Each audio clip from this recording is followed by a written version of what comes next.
بسم اللہ الرحمن الرحیم وصلی اللہ علی سیدنا محمد وآلہ الطیبین الطاہرین واللعن الدائم علی اعدائہم اجمعین۔ آج کی اس مختصر سی گفتگو جو آپ کے سامنے پیش کی جا رہی ہے، اس میں حضرت امین علیہ السلام کے باوفا اور نہایت ہی اہم صحابی حضرت قمیل کے بارے میں مختصر سی گفتگو آپ کے سامنے پیش کی جائے گی۔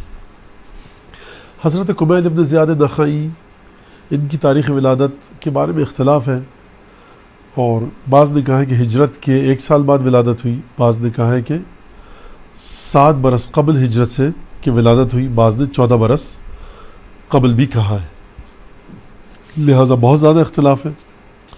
اور اصل میں جو ان کا تعلق ہے، اور اصالتاً حضرت قمیل بن زیاد نخعی جہاں سے تھے وہ یمنی تھے۔ سوال یہ کہ یمن سے کوفے کیسے آئے؟ تو جب مولا کائنات رسول خدا صلی اللہ علیہ وآلہ وسلم کی زندگی میں خود حضرت کے حکم کے مطابق حضرت امین علیہ السلام یمن تشریف لے گئے تھے تبلیغ کے لیے، تو وہاں پر جناب امیر علیہ السلام کی تبلیغ کے نتیجے میں حضرت قمیل مولا کائنات کے ہاتھوں پر اسلام لائے، اور مولا کائنات کی تبلیغ کی برکت سے مسلمان ہوئے۔ اس کے بعد خلافت ثالثہ کے دور میں جلا وطن ہوئے۔ مولا کے موثق ترین اصحاب میں سے اگر کچھ اصحاب کو گنا جائے تو اس میں سے ایک حضرت قمیل ہے، اور حدیث حقیقت کہ جو مولا کائنات نے قمیل کا ہاتھ تھاما، رات کے اندھیرے میں تنہائی میں صحرا میں گئے، کوفے سے باہر گئے، اور اس کے بعد جناب قمیل ابن زیاد نخعی نے مولا کائنات سے سوال کیا کہ ما ہی الحقیقہ، حقیقت کیا ہے؟ اسے حدیث حقیقت کہا جاتا ہے۔ مولا کے 5 یا 6 جملے تھے، ہر جملے کے بعد جناب قمیل نے فرمایا کہ مزید بیان فرمائیے، تو مولا کائنات نے حدیث حقیقت بیان فرمائی۔ اور جب مولا کائنات نے حدیث سے حقیقت کو بیان کرتے وقت ذرا تأمل سے کام لیا اور ذرا رکے، اور مولا نے کہا کہ تمہارا حقیقت سے کیا تعلق؟ تو جناب قمیل نے یہ جملہ فرمایا اس حدیث کے مطابق، اولست صاحب سرک، کیا میں آپ کا رازدار صحابی نہیں ہوں؟ تو اس حدیث کے مطابق مولا کائنات نے منع نہیں فرمایا۔ یہ ایک بہت بڑا تمغہ ہے جناب قمیل کے لیے، بہت بڑی فضیلت ہے، بلکہ عظیم ترین فضیلت ہے کہ کوئی شخص مولا کائنات کے اصحاب سر میں سے ہو۔ اور روایات کے مطابق مولا کائنات حضرت قمیل جب خاموش ہوتے تھے، کئی دفعہ ایسا روایت میں ملا ہے، تو خود مولا کائنات نے گفتگو کو شروع کیا ہے۔ اس کے علاوہ شہر حید کے 2 چشمی ہے، یہ اور تے کے ساتھ شہر حید کے یہ گورنر بھی رہے، حاکم رہے مولا کائنات کی طرف سے۔ علامہ ذہبی نے کہ جو اہل سنت کے بہت بڑے عالم ہیں، محدث ہیں، رجالی ہیں، انہوں نے جو لفظ حضرت قمیل کے لیے استعمال کیے ہیں تو شریفاً مطاعن ثقتاً عابداً، کہ نہایت شریف عربی میں اور اردو میں مختلف ہے۔ شریف یعنی ایک بہت بلند مقام رکھتے تھے معاشرے میں، مطاعن اگر کوئی بات کہتے تھے تو مانی جاتی تھی، وہ ان کے مقام اور تقوی اور عبادت کی وجہ سے تھی۔ ثقتاً ہمیشہ سچ بولتے ہیں، قابل بھروسہ ہیں، عابداً عبادت گزار تھے۔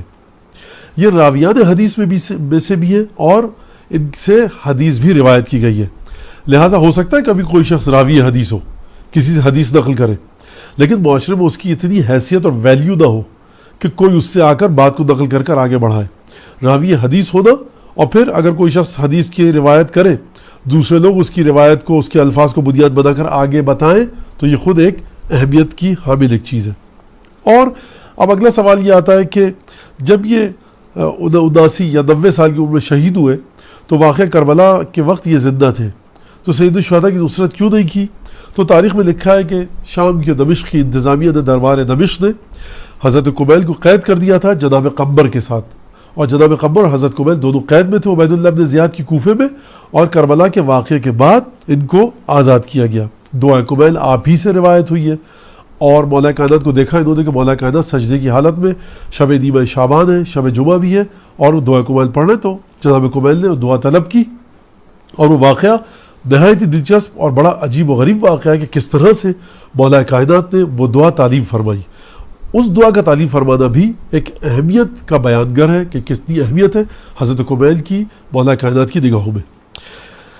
جب حجاج بن یوسف کوفے کا گورنر بنا تو حجاج بن یوسف کو پتہ چلا، وہ جانتا تھا کہ قمیل بن زیاد نخعی مولا کائنات کے سچے صحابیوں میں سے، کہا قمیل کو ڈھونڈ کر لاؤ تاکہ اسے بھی قتل کیا جائے۔ سادات بنی ہاشم، بنی فاطمہ، سادات علوی، ائمہ کی اولادوں کو بہت زیادہ قتل کروایا حجاج بن یوسف نے، حتیٰ آئمہ کے اصحاب کو بھی قتل کروایا. بہرحال حضرت قمیل کو قبیلے والوں نے چھپا لیا, قبیلے والوں نے حوالے نہیں کیا حجاج بن یوسف کے جناب قمیل کو. تو جس کے بعد بیت المال سے وظیفہ بند کر دیا گیا جناب قمیل کے قبیلے والوں کا, جس پر جناب قمیل نے کہا میری عمر کے کچھ ایام رہ گئے تو یہ اچھا نہیں ہے کہ میری وجہ سے میرے قبیلے والوں کا نفقہ بند ہو جائے اور ان کا وظیفہ بند ہو جائے, جس کی وجہ سے قبیلے والے مشکل میں آ گئے تھے. لہٰذا خود گئے اور اپنے آپ کو پیش کیا. جب پیش کیا تو گفتگو ہوئی اور اس کے بعد حجاج بن یوسف کو بتایا جناب قمیل نے کہ میرا مولا مجھے بتا چکا ہے کہ تم میرے قاتل ہو. اور جو جملہ فرمایا, ارشاد فرمایا جناب قمیل نے, وہ شجاعت اور بہادری کا بیان کرے. حجاج بڑے غصے میں تھا تو جناب قمیل نے کہا لا تصرف علی انیابک, زیادہ اپنے دانت میرے سامنے غصے سے مت نکالو. ولا تبرق ولا ترعد, گرج اور چمک اپنی میرے سامنے بند کرو. کیونکہ حجاج بن یوسف بڑے غصے میں آیا ہوا تھا, چیخ رہا تھا, گستاخی کر رہا تھا. تو جناب قمیل کو پتا ہے کہ کون آدمی ہے, لیکن بالکل نہیں ڈر رہے اور فرما رہے کہ نہ گرجو نہ برسو میرے سامنے اور اپنے دانت غصے سے میرے سامنے مت نکالو. فواللہ ما بقی من عمری الا مثل هذا الغبار, خدا کی قسم میری عمر میں سے سوائے ایک ہلکے سے غبار کے کچھ نہیں بچا ہے. یعنی اصل جو عمر میری گزر چکی ہے بہت تھوڑی سی عمر کچھ لمحوں کی باقی ہے. فخذ ما انت قاض, جو کرنا ہے کر ڈالو. فعند الموعد اللہ, مقام ملاقات اللہ کی بارگاہ ہے. وبعد القتل الحساب, میرے قتل کے بعد تمہارا بھی حساب ہوگا میرا بھی حساب ہوگا. وَلَقَدْ أَخْبَرَنِي أَمِيرُ الْمُؤْمِنِينَ عَلَيْهِ السَّلَامُ أَنَّكَ قَاتِلِي, میرے مولا جناب امیر المؤمنین علیہ السلام نے مجھے بتایا کہ تو مجھے قتل کرے گا. تو حجاج نے حکم دیا, جلاد نے گردن کاٹی اور یوں حجاج بن یوسف کے دربار میں جناب قمیل شہید ہوئے. آپ کا روضہ اور آپ کی قبر مرقد منورہ کوفے میں مولا کائنات کے بیت الشرف کے پاس ہے, جہاں پر مومنین زیارت کے لیے جاتے ہیں.